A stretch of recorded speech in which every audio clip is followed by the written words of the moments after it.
In this episode, we're going to make the spacer, we're going to mount the clip, and we're going to mount the ball bearing detent. So we've got what's starting to look like, it's beginning to look a lot like a real knife. Not quite there yet, but getting close.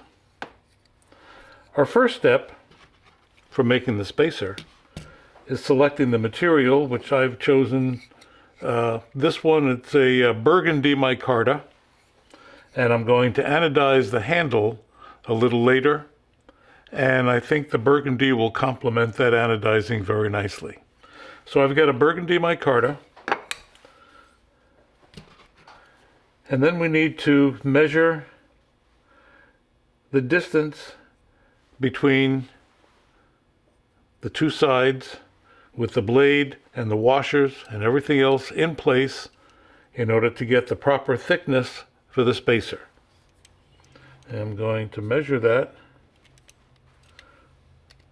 and it comes out to just about 200 thousandths. Let's see if we can show that. Comes out just to 199, 200. And the material we're using is 199 to 200. So we've got that just the perfect thickness.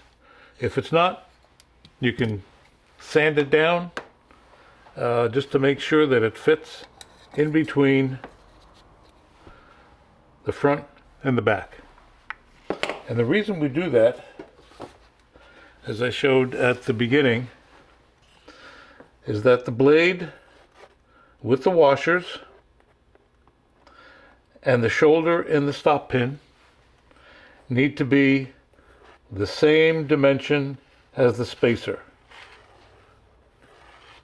If they're not, your blade will be canted at an angle one way or the other inside the handle. And we want the point of the blade to be right in the dead center.